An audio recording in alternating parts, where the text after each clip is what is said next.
Ассаламу алейкум достор. Бұл бізден қадимки бозбут осының башы, ақбашат. Бұл біздің қора. Это 15 сотик. Картошка қылдығылы жаан жай беріп, чаптыра қойбой өзіп кеттір. Құдай болса ертең чабабыз. Былтырда картошка болған эле. Орталарынан мантып бізде қодыра деп қойчылық. Орталарынан агаттың ортасынан да шығып кеттір. Бұл картошка бири чоң, бири кичине. Неден болар екен? Білгендер жазып қойыстар. Алды гүлдейін деп қалыптыр. Бұны еме ертең тез арада чауып түбін көмешіміз керек. Гүлдейін деп қалыптыр. Бұл жақта болса ем шығып келіп отқанда бар. Жер сүзіп. Құдай көрсе ертең чауып қойсақ. Бұл да көтеріліп кетсе керек.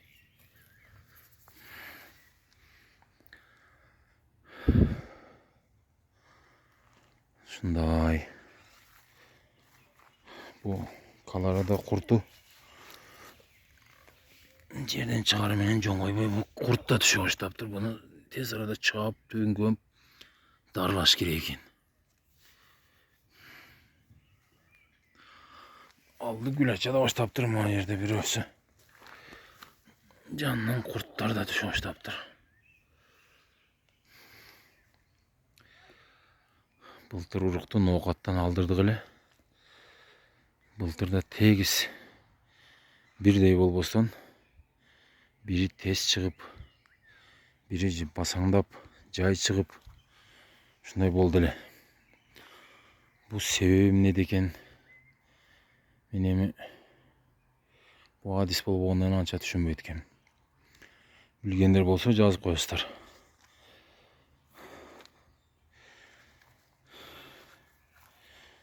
Кээ бирлер айтат, уруктун эскисинен дейт.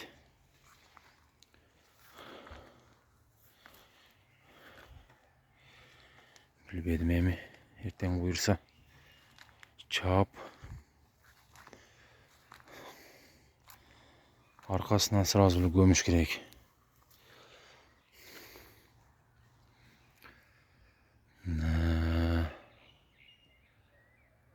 Жакта Аксы району, Күлүктөө айылы. Бул жерде ичи бүт алма болчу. Алмага оору түшүп,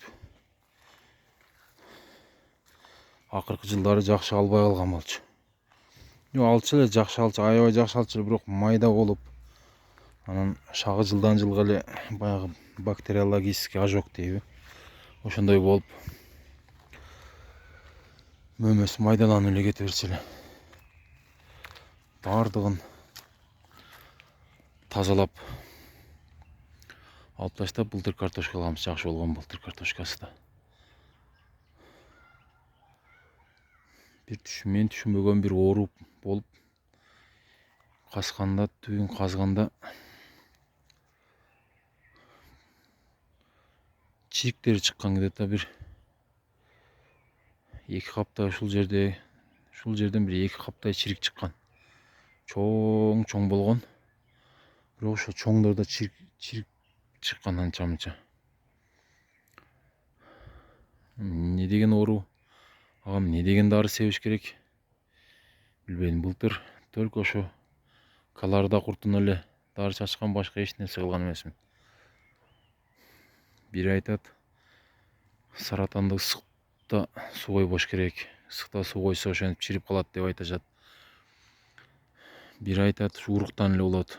Мен урук жаңалаганда ошол жок болгон кийин деп айтышат.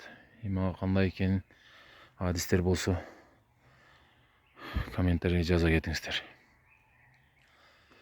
Эми бул жакта Аксынын бренди болгон Кайналы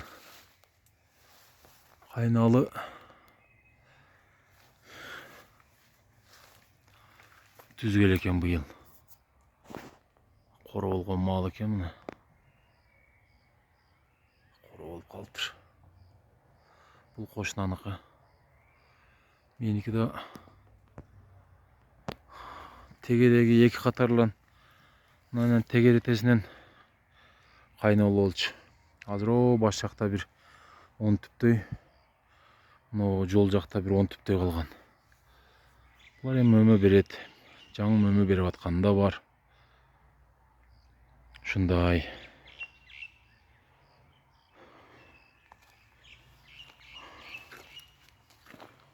Бұл картошкалар бұл сұройып, бұл өзіп кеттір.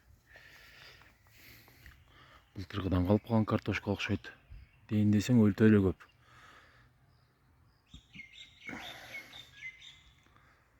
Эми ертең Кудай буйрса түйін чаап, көмсөк. Тез арада су коюшубуз керек. Жанындагы жан жаап, тындырбай, баксыда дагы. Алакандай булут келе келсе деле жай берет. Бүгүн Кудай жалгап, асман таптаза. Күн жакшы батты.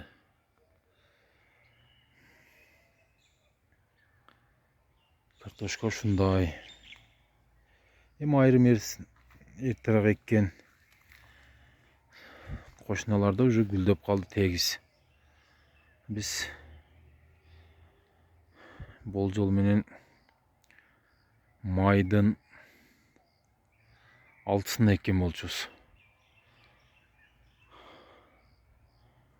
Чыгары менен чабыкка койбой, жамгыр тындырбай. Жамгыр тынса кол тийбей. Кудай насип кылса эртең ушу убакыт сааты эртең чыкты окшойт. Эртең буйрса чаап түгүн көмөбүз. Бул кошунаны козу кадимки биздин аксынын кайналысы. Кайналы быйыл жакшы экен. Эми бизде баягы кокон гиляска окшоп яндай бутап обрезка кылып формага келтирип карагандар аз эле да. Эгер ундаспайт деп ошол гиляс карагандай кылып обрезка кылып караса жакшы эле болсо керек. Кайна өлөстүргөндөр болсо пикириңиздерди жаза кетиңиздер. Бизде ушундай эле шыргыйдай болуп, бою узун болуп өсө берет. Биздин обрезка терим малында бышканда, терим малында болот. Ошо башына шактара жетпей калса кайрып ийип сындырып мөмөсүн терип алып шагын аралап обрезка деген ошондо болуп калат биздики. Эми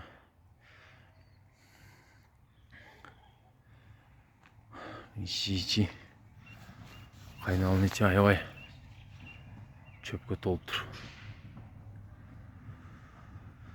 Ушундай туугандар, каналыбызга катталып пикир жазып кетиңиздер.